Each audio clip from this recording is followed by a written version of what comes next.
ರಸಿಲೋಮ ರುದ್ರವಧೆ ಎಂಬ 5ನೇ ಅಧ್ಯಾಯ. ದೇವಿಯು ದುಷ್ಟರಾದ ರಸಿಲೋಮಾದಿಗಳನ್ನು ಸಂಹರಿಸಿದ್ದು, ಪರಮಪರ ದೇವತೆಯು ರಣದಲ್ಲಿ ದುರುಳ ರಸಿಲೋಮನ ರುದ್ರನ ಹರಣ ಕೊಂಡಳು. ಸುರರು ನಲಿಯಲಿಕ್ಕಾಗ ಮಹಾಲಕ್ಷ್ಮಿ ರಾಕ್ಷಸರು ಪ್ರಚಂಡವಾಗಿ ಯುದ್ಧ ಮಾಡಿ ಮಡಿದುದನ್ನು ನೋಡಿ ರಸಿಲೋಮನು ಕೋಪಾವಿಷ್ಟನಾದನು. ಅವನ ಕಣ್ಣುಗಳು ಕೆಂಗಿಡಿಯನ್ನು ಕಾರಿದವು. ಇವಳು ಮಹಾಸೈನ್ಯವನ್ನು ನಾಶ ಮಾಡಿದಳು, ಇವಳನ್ನು ಕಡಿದು ತುಂಡು ತುಂಡು ಮಾಡುವೆ ಎನ್ನುತ್ತಾ ಅವನು ಭಯಂಕರವಾದ ಕೋದಂಡಕ್ಕೆ ಬಾಣಗಳನ್ನು ಹೂಡಿದನು. ನಂತರ ಬಾಣಗಳಿಂದ ದೇವಿಯನ್ನು ಮುತ್ತಿದನು. ಸಿಂಹದ ರೋಮಗಳಿಗೂ ತಾಕುವಂತೆ ಬಾಣಗಳ ಮಳೆಯನ್ನೇ ಸುರಿಸಿದನು. ಹೀಗೆ ರಸಿಲೋಮನ ಬಾಣಗಳಿಂದ ಎಲ್ಲ ಕಡೆಯೂ ಬಾಣಗಳೇ ಕಾಣತೊಡಗಿ ಕಾರ್ವತ್ತಲೆಯು ಮುಸುಕಿತು. ಶೌನಕರ ಕೇಳಿ ದೇವಿಯ ಮೇಲೆ ಅವನು ಶರವರ್ಷವನ್ನು ಮಾಡಿದರೂ ಬಡಬಾಗ್ನಿಯ ಮೇಲೆ ಹಿಮವು ಕವಿದಂತಾಯಿತು. ಕಾಳಿಕಾದೇವಿಯು ರಸಿಲೋಮನ ಬಾಣಗಳನ್ನೆಲ್ಲವನ್ನ ಛೇದಿಸಿ ಹಾಕಿದಳು. ಅವನ ಬಾಣದ ಎದೆಯನ್ನು ಉಡಿ ಮಾಡಿದಳು. ಸಾರಥಿಯನ್ನು ಬಾಣದಿಂದ ಹೇರಿದಳು. ಧನುಸ್ಸು, ರಥ, ಕುದುರೆಯನ್ನು ಕಡಿದು ಹಾಕಿದಳು. ಆಗ ರಾಕ್ಷಸನು ಮತ್ತೆ ಬಿಲ್ಲು ಹಿಡಿದು ರಥವೇರಿ ದೇವಿಯನ್ನು ಬಾಣಗಳಿಂದ ಮುತ್ತಿದನು. ದೇವಿಯು ಮತ್ತೆ ಅವುಗಳನ್ನು ಛೇದಿಸಿದಳು. ಮತ್ತೆ ಅವನು ಹೊಸ ರಥವನ್ನೇರಿ ಬಂದನು. ಈ ರೀತಿ 50 ರಥಗಳನ್ನು ಕ್ರಮವಾಗಿ ದೇವಿಯು ನಾಶ ಮಾಡಿದಳು. ರಸಿಲೋಮನು ದೇವಿಯ ಶೌರ್ಯವನ್ನು ಮೆಚ್ಚಿಕೊಂಡು ಆಕೆಯನ್ನು ಕುರಿತು, ನೀನು ಸ್ತ್ರೀಯಲ್ಲ, ನೀನು ಬಹಳ ಶಕ್ತಿವಂತಳು. ಜಗತ್ತಿನ ಸ್ತ್ರೀಯರಲ್ಲಿ ಯಾರಿಗೂ ನಿನ್ನಷ್ಟು ಸಾಮರ್ಥ್ಯವಿಲ್ಲ. ಇದು ಸುಳ್ಳಲ್ಲ. ದೇವತೆಗಳು ಮೈಗಳರು. ಪಾಪ, ನಿನ್ನೊಬ್ಬಳನ್ನೇ ಕೊಲ್ಲಿಸಲು ಇಲ್ಲಿಗೆ ನಿನ್ನನ್ನು ಕರೆದು ತಂದಿದ್ದಾರೆ. ಆದ್ದರಿಂದ ಹೋಗು, ನಿನ್ನನ್ನು ಕೊಲ್ಲುವುದಿಲ್ಲ, ನಿನ್ನ ಪ್ರಾಣವನ್ನು ಕಾಪಾಡಿದ್ದೇನೆ ಎಂದನು. ದೇವಿ ರಸಿಲೋಮನ ಮಾತುಗಳನ್ನು ಕೇಳಿ, ರಸಿಲೋಮ, ಕೇಳು, ನೀನು ಹೇಳಿದ್ದು ನಿಜ. ಈ ಪ್ರಪಂಚದಲ್ಲಿ ಸ್ತ್ರೀಯರಿಗೆ ಯಾರಿಗೂ ಈ ಶಕ್ತಿ ಇಲ್ಲ. ದೇವತೆಗಳು ನಿನ್ನ ಮೇಲೆ ಹಠ ತೊಟ್ಟು ಕೊಲ್ಲಲಿಕ್ಕೆ ಇಲ್ಲಿಗೆ ನನ್ನನ್ನು ಕರೆತಂದಿದ್ದಾರೆ. ನಿನ್ನನ್ನು ಕೊಲ್ಲಲು ಬಂದಿದ್ದೇನೆ ಎಂದು ಬಾಣಗಳನ್ನು ಪ್ರಯೋಗಿಸಿದಳು. ರಸಿಲೋಮನ ಧನುಸ್ಸು, ರಥ, ಸಾರಥಿ, ಕುದುರೆ, ಆನೆಗಳು ಮುಡಿದವು. ಬಾಣಗಳು ಅವನ ಕವಚವನ್ನು ಒಡೆದು ಸೀಳಿಕೊಂಡು ಎದೆಗೆ ನೆಟ್ಟವು. ರಕ್ತವು ಹರಿಯಿತು. ರಸಿಲೋಮನು ಎದೆಗೆ ನೆಟ್ಟ ಬಾಣಗಳನ್ನು ಕಿತ್ತೆಸೆದು ಕೋಪದಿಂದ ಗರ್ಜಿಸುತ್ತಾ ಗದೆಯನ್ನು ಕೈಗೆತ್ತಿಕೊಂಡನು. ಅವನನ್ನು ನೋಡಿ ದೇವತೆಗಳು ನಡುಗಿದರು. ಅವನ ಆ ಪ್ರಚಂಡವಾದ ಆಯುಧದ ಶಬ್ದ ಮಾತ್ರದಿಂದಲೇ ಗಿರಿಗಳು ಒಡೆದು ಹೋಳಾಗಿ ಉರುಳಿದ್ದವು. ಸಮುದ್ರವು ಅಲ್ಲೋಲ ಕಲ್ಲೋಲವಾಯಿತು. ಸಿಡಿನಂತೆ ಬಂದ ಗದೆಯನ್ನು ಶಾಂಭವಿ ತುಂಡಾಗಿಸಿದಳು. ಆಗ ರಸಿಲೋಮನು ಶೂಲವನ್ನು ಕೈಲಿ ಹಿಡಿದು ದೇವಿಯನ್ನು ಕುರಿತು, ಎಲೈ ಮೂಢ ಸ್ತ್ರೀಲೆ, ಇದನ್ನು ನೀನು ಎದುರಿಸದೇ ಆದರೆ ನೀನು ಗೆದ್ದಂತೆ. ಮೇಲೆ ದೇವತೆಗಳೆಂದು ನನ್ನನ್ನು ಹೆವೆಯಿಕ್ಕದೆ ನೋಡುತ್ತಿರಲಿ. ಸ್ತ್ರೀ ಎಂದು ಸುಮ್ಮನೆ ಬಿಟ್ಟನೆಂದರೆ ನಿನ್ನ ಆಟೋಪ ಬಹಳವಾಯಿತು ಎಂದು ಶೂಲವನ್ನೆಸೆದು ದೇವತೆಗಳು ನಡುಗಿದರು. ದೇವಿಯು ತನ್ನ ಕಡೆ ಬರುತ್ತಿದ್ದ ಕಿಡಿಗಳನ್ನು ಸೂಸುತ್ತಿದ್ದ ಶೂಲವನ್ನು ತನ್ನ ಬಾಣದಿಂದ ಶತಚೂರ್ಣವಾಗಿಸಿ ರಸಿಲೋಮನ ಕವಚವನ್ನು ಛೇದಿಸಿಕೊಂಡು ಎದೆಯಲ್ಲಿ ನಾಟುವಂತೆ ಬಾಣಗಳನ್ನು ಸುರಿಸಿದಳು. ರಸಿಲೋಮನು ಮೂರ್ಛಿತನಾದನು. ಆಗಲೇ ಎಡಬಲಗಳಲ್ಲಿ ಅಸಂಖ್ಯೆಯಲ್ಲಿ ರಥಿಕರು, ರಾವುತವರು, ವೀರರಾದ ಯೋಧರು ಗರ್ಜಿಸುತ್ತಾ ಬಂದು ಪರಾಂಬೆಯ ಮೇಲೆ ಆನೆಗಳನ್ನು ಬಿಟ್ಟು ಮುತ್ತಿದರು. ಶಿವನ ಹಣೆಯಿಂದ ಹೊರಬರುವ ಕಿಚ್ಚಿನಂತೆ ರಾಕ್ಷಸ ಸೈನ್ಯವು ಬಂದು ಮುತ್ತಲು ಶಾಂಭವಿಯು ಚಕ್ರವನ್ನು ಹಿಡಿದು ಅದನ್ನೇ ಪ್ರಯೋಗಿಸಿ ಆ ಮಹಾಸೈನ್ಯವನ್ನು ಸಂಹರಿಸಿ ಹಾಕಿದಳು. ದೇವಿಯ ವಾಹನವಾದ ಸಿಂಹದ ಉಗುರಿನಿಂದಲೇ ಹೇಟು ತಿಂದು ಸತ್ತ ಆನೆ, ಕುದುರೆಗಳ ಲೆಕ್ಕವೇ ಇಲ್ಲ. ಸೈನಿಕರು ಸತ್ತುದಕ್ಕೆ ಕೊನೆ ಮೊದಲೇ ಇರಲಿಲ್ಲ. ಆ ಸೈನ್ಯದಲ್ಲಿ ಜೀವದಿಂದ ಉಳಿದುಕೊಂಡವರು ಯಾರೂ ಇರಲಿಲ್ಲ. ಏನು ಹೇಳಲಿ? ರಕ್ತವು ಹಲವಾರು ನದಿಗಳಾಗಿ ಹರಿದು ಹೋಯಿತು. ಇತ್ತ ರಸಿಲೋಮನು ಬೇಗನೆ ಮೂರ್ಛೆಯಿಂದ ಎಚ್ಚೆತ್ತು ದೇವಿಯನ್ನು ಕುರಿತು, ನೀನು ಈ ಶಕ್ತಿಪೂರ್ಣವಾದ ಅಸ್ತ್ರದಿಂದ ಪಾರಾದೆಯಾದರೆ ನೀನು ಪರದೇವತೆ ಎಂದು ಗರ್ಜಿಸಿ ಮಹಾಶಕ್ತಿಯನ್ನು ಪ್ರಯೋಗಿಸಿದನು. ಆ ಮಹಾಶಕ್ತಿಯನ್ನು ಏನೆಂದು ಹೇಳಲಿ? ಅದು ಬುಗಿಸಿತು. ಅದರಿಂದ ಹೊರಟ ಕಿಡಿಯಿಂದ ಸುರನದಿಯು ಬತ್ತಿ ಹೋಯಿತು. ದೇವತೆಗಳ ಪುರಗಳಲ್ಲೆಲ್ಲ ಹೊಗೆ ಆವರಿಸಿಕೊಂಡಿತು. ದಿಕ್ಕುಗಳಲ್ಲಿಯೂ ಕತ್ತಲೆ ಆವರಿಸಿಕೊಂಡಿತು. ದೇವತೆಗಳು ಭಯದಿಂದ ಬೆದರಿದರು. ಆಗ ಪರದೇವತೆಯಾದ ದೇವಿಯು ಎಲ್ಲ ಶಕ್ತಿಯನ್ನು ತಾನೇ ನಗುತ್ತಾ ತೆಗೆದುಕೊಂಡು ಮತ್ತೆ ಅದೇ ಶಕ್ತಿಯಿಂದ ರಾಕ್ಷಸನನ್ನು ಹೊಡೆದಳು. ಆ ಶಕ್ತಿ ಒಡನೆ ಅವನ ಎದೆಯನ್ನು ಕೊರೆದು ಮತ್ತೆ ಶಾಂಭವಿಯ ಕೊರಳೆಡೆಗೆ ಬಂದು ಮುತ್ತಿನ ಸರದಲ್ಲಿ ಪದಕವಾಗಿ ಶೋಭಿಸಿತು. ರಸಿಲೋಮನು ಭೂಮಿಯ ಮೇಲೆ ಸತ್ತು ಬಿದ್ದನು. ದೇವಾದಿ ದೇವತೆಗಳೆಲ್ಲರೂ ಆನಂದ ಪುಳಕಿತರಾದರು. ರಸಿಲೋಮನು ಅವನ ಸೈನ್ಯವು ಹತವಾದುದನ್ನು ನೋಡಿ ರುದ್ರನು ಭಯಂಕರವಾದ ಧನಸ್ಸನ್ನು ಹಿಡಿದು ನಿಂತನು. ಅವನ ಕಣ್ಣುಗಳಿಂದ ಬೆಂಕಿಯ ಕಿಡಿಗಳು ಹೊರಬರುತ್ತಿದ್ದವು. ಸೈನ್ಯವನ್ನು ಮುಂದಕ್ಕೆ ತಳ್ಳಿ ಶಾಂಭವಿ ದೇವಿಯನ್ನು ಶರವರ್ಷದಿಂದ ಮುತ್ತಿದನು. ಪರ್ವತಕ್ಕೆ ಮಂಜು ಮುತ್ತುವಂತೆ ಬಾಣಗಳು ದೇವಿಯನ್ನು ಮುತ್ತಿದವು. ಆ ಮಹಾಲಕ್ಷ್ಮಿಯು ಮೇಘಾಸ್ತ್ರದಿಂದ ರಾಕ್ಷಸರ ಬಾಣಗಳನ್ನು ಕೊಚ್ಚಿ ಹಾಕಿ ಸಿಡಿನಂತೆ ಸಿಡಿಯುವ ಬಾಣಗಳನ್ನು ಸೈನ್ಯದ ಮೇಲೆ ಮಳೆಯಂತೆ ಸುರಿಸಿದಳು. ದೇವಿಯ ಶರಾಘಾತಕ್ಕೆ ಸಿಕ್ಕಿ ಧನುಸ್ಸುಗಳು ಕೆಳಗೆ ಬಿದ್ದವು. ರಥವೇ ಬೇರೆಯಾಗಿ ಗಾಲಿಗಳೇ ಬೇರೆಯಾದವು. ಸಾರಥಿ ಯಮಪುರಿಗೆ ಹೋದನು. ಆಗ ರುದ್ರನು ದೇವಿಯ ಪ್ರತಾಪವನ್ನು ಮನಸ್ಸಿನಲ್ಲಿಯೇ ಮೆಚ್ಚಿಕೊಂಡು, ಈ ಹೆಂಗಸಿಗೆ ಇಷ್ಟೊಂದು ಸಾಮರ್ಥ್ಯವೆಂದು ಬೆರಗಾದನು. ಮತ್ತೆ ಮನಸ್ಸಿನಲ್ಲಿಯೇ, ನಮ್ಮ ಬಾಣಗಳನ್ನು ಕಡಿದು ಹಾಕಿದವರು ಯಾರೂ ಇಂದಿನವರೆಗೂ ಇಲ್ಲ. ಹರಿಹರರೂ ನಮ್ಮ ಮುಂದೆ ನಿಲ್ಲಲಾರರು. ದೇವತೆಗಳೇ ನಮ್ಮ ಸೇವಕರಂತಿದ್ದಾರೆ. ನಮಗೆ ಇಂಥ ಸೋಲು ಎಂದು ಆಗಿಲ್ಲ. ಆದ್ದರಿಂದ ಆಕೆಯನ್ನು ಮಾತನಾಡಿಸಿ ನೋಡುತ್ತೇನೆ ಎಂದು ನಿರ್ಧರಿಸಿ ದೇವಿಯನ್ನು ಕುರಿತು, ನೀನು ಯಾರು?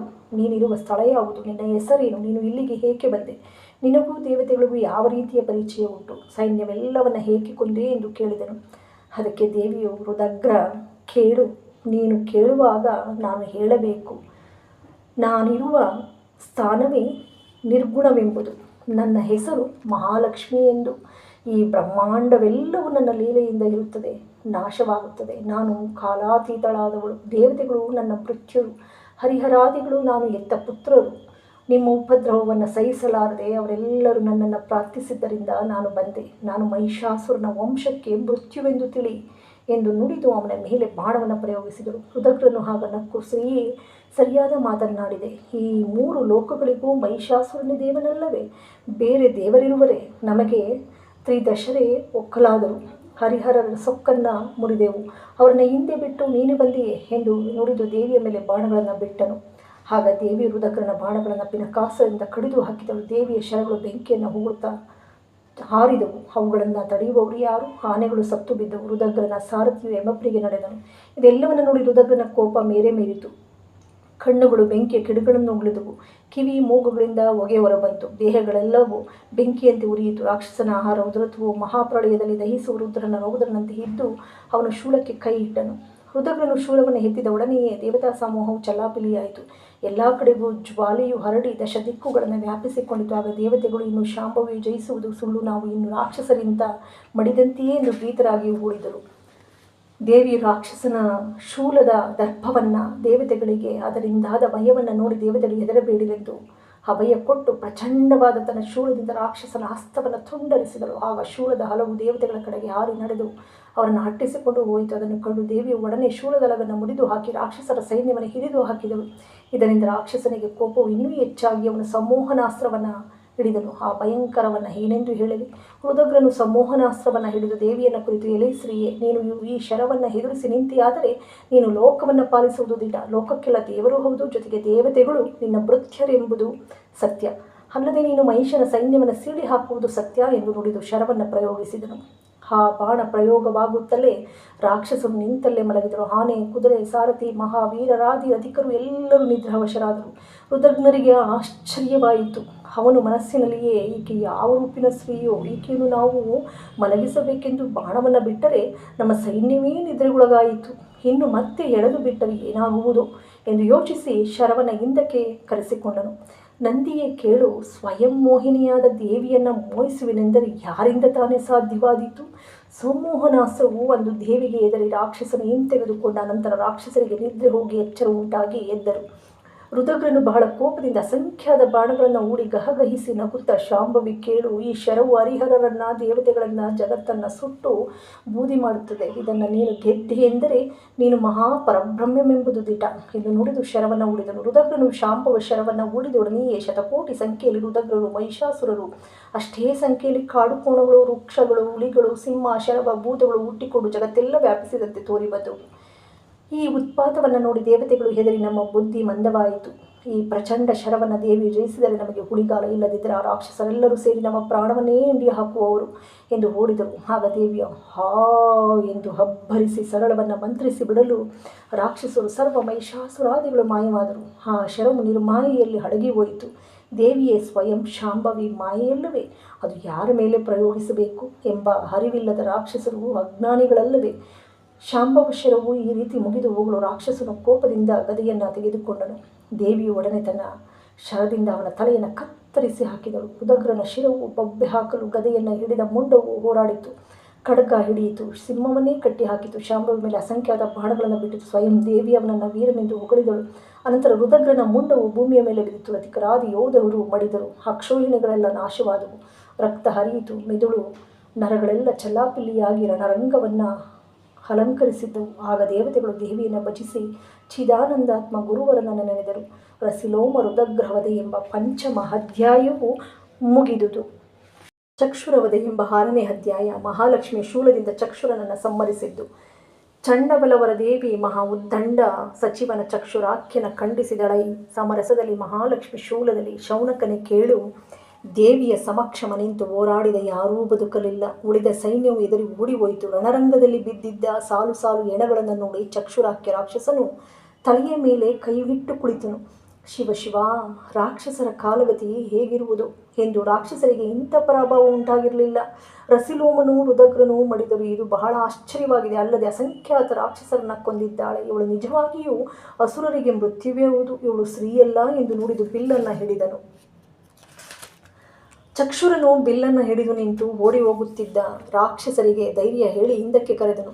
ತಕ್ಷಣವೇ ಸೈನ್ಯವೆಲ್ಲ ಒಂದುಗೂಡಿತು. ಸಾಲು ಸಾಲಾಗಿ ಸಹಸ್ರಾರು ಛತ್ರಗಳು ಸಜ್ಜಿತವಾದವು. ಗಜ ಆಯಗಳೆಲ್ಲ ಬಂದವು. ರಥಗಳು ಸಿದ್ಧವಾಗಿ ರಾಕ್ಷಸ ಮಹಾವೀರರು ದೇವಿಯೊಡನೆ ಯುದ್ಧ ಮಾಡಲು ಸಿದ್ಧರಾದರು. ಚಕ್ಷುರನು ಕಪ್ಪು ಮೋಡವು ಮಳೆ ಸುರಿಸುವಂತೆ ದೇವಿಯ ಮೇಲೆ ಬಾಣಗಳನ್ನು ಎಡೆಬಿಡದೆ ಬಿಟ್ಟನು.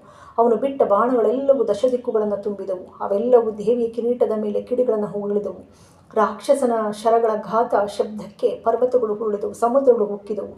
ದೇವಿಯು ತನ್ನೆಡೆಗೆ ಬರುತ್ತಿದ್ದ ಬಾಣಗಳ ಸಮೂಹವನ್ನು ನೋಡಿ ಬತ್ತಳಿಕೆಯಿಂದ ಶಾರ್ಗ ಪಿನಕವೆರಡನ್ನು ತೆಗೆದು ಬಿಲ್ಲಿನಲ್ಲಿ ಹೂಡಿ ರಾಕ್ಷಸನ ಆ ಬಾಣಗಳೆಲ್ಲವನ್ನು ಕತ್ತರಿಸಿ ಹಾಕಿದಳು. ಚಕ್ಷುರಾಖ್ಯನು ಮತ್ತೆ ಆಕೆಯ ಮೇಲೆ ಸಹಸ್ರಾರು ಬಾಣಗಳನ್ನು ಒಮ್ಮೆಲೆ ಸುರಿಸಿದನು. ಆ ಬಾಣಗಳು ಹೊಗೆ ಬಿಡುತ್ತಾ ಕಿಡಿಗಳನ್ನು ಕಾರುತ್ತಾ ಹಾರಿ ನಡೆದು ದೇವತೆಗಳನ್ನು, ಅರಣ್ಯಗಳನ್ನು, ಸರ್ವಲೋಕಗಳನ್ನು ಮುತ್ತಿದವು. ದೇವಿ ಎದುರಿನಲ್ಲಿ ದಗದಗಿಸಿದವು. ದೇವಿ ಆಗ ನಗುತ್ತಾ ಆ ಬಾಣಗಳನ್ನು ಕಡಿದು ದೈತ್ಯನ ಮೇಲೆ ಬಾಣ ಬಿಟ್ಟು ಅವನನ್ನು ನೋಯಿಸಿದಳು.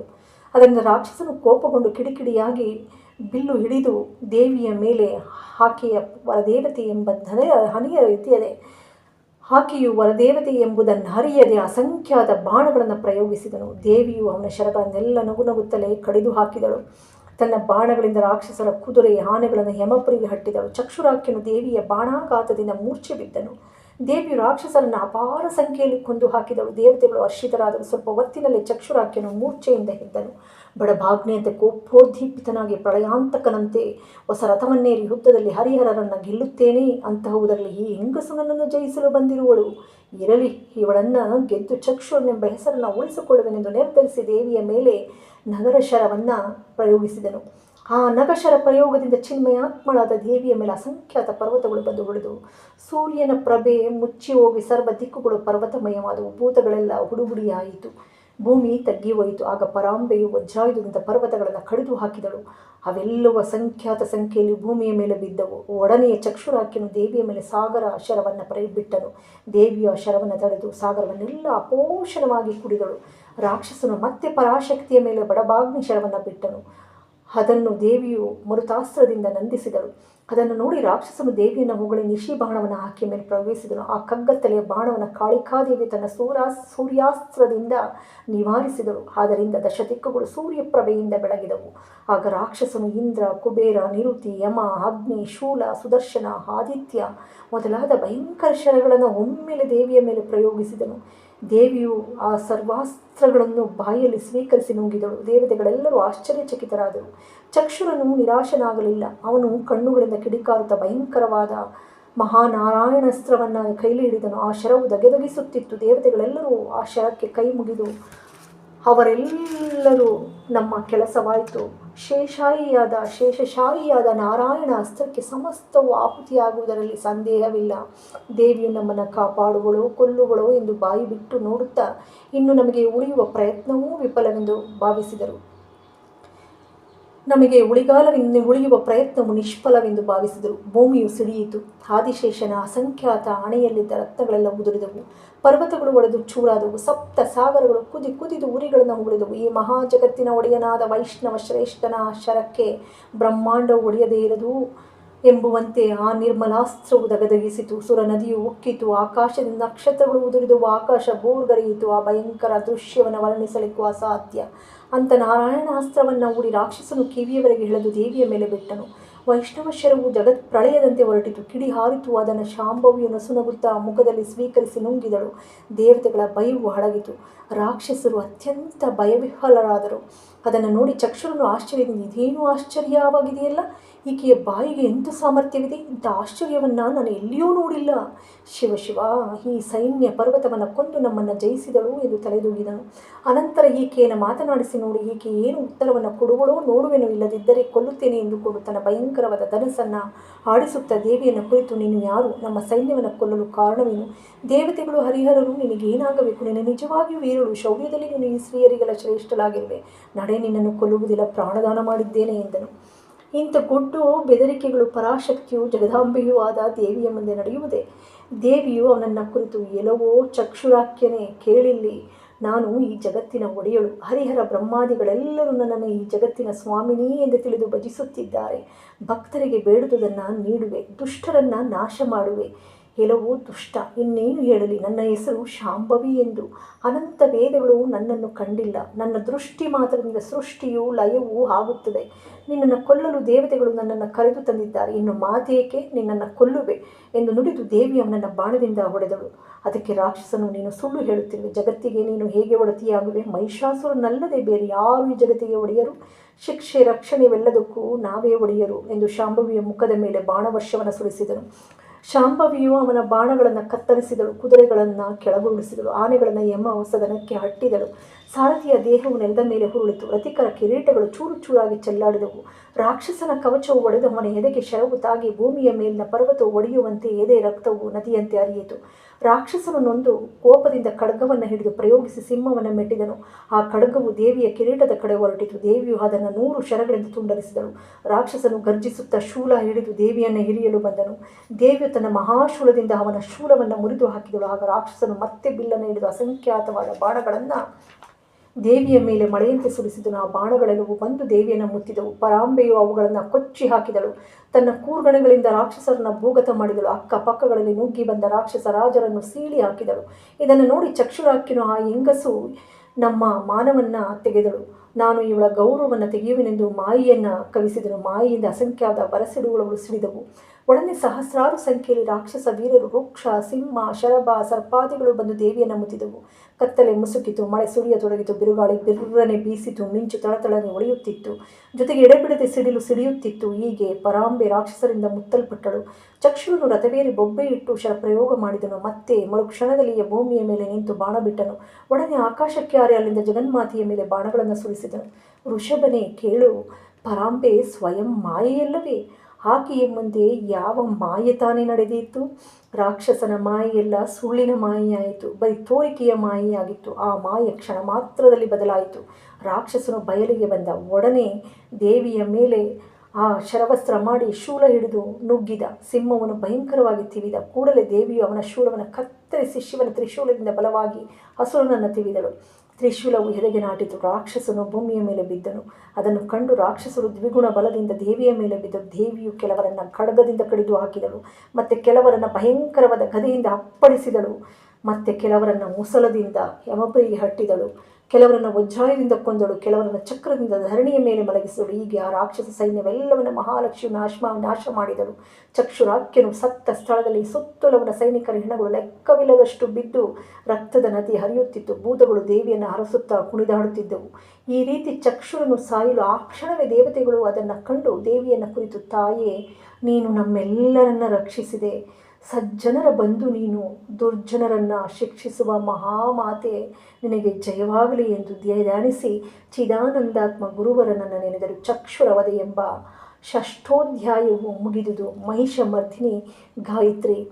ಓಂ ಮಹಿಷಮರ್ಧಿನೈಶ್ಚ ವಿದ್ಮಹೇ ದುರ್ಗಾಯೈಶ್ಚ ಧೀಮಹಿ ತನ್ನೋ ದೇವಿ ಪ್ರಚೋದಯಾತ್. ಯಾ ದೇವಿ ಸರ್ವಭೂತೇಷು ಮಾತೃರೂಪೇಣ ಸಂಸ್ಥಿತ. ನಮಸ್ತಸ್ಸೈ ನಮಸ್ತಸ್ಸೈ ನಮಸ್ತಸ್ಸೈ ನಮೋ ನಮಃ. ಜಗದೀಶ್ವರಿ ಜಗದಂಬೆ ಜಗಜ್ಜನನಿ ತ್ರೈಲೋಕ್ಯ ಮಾತಾ ಅಂಬಾಭವಾನಿ ತಾಯಿ ಚಾಮುಂಡೇಶ್ವರಿ ತಾಯಿ ಲಲಿತಾದೇವಿ ನಿನ್ನ ಪಾದಾರವಿಂದಗಳಿಗೆ ಸಹಸ್ರ ಸಹಸ್ರ ಸಹಸ್ರ ಕೋಟಿ ನಮಸ್ಕಾರಗಳು ತಾಯಿ.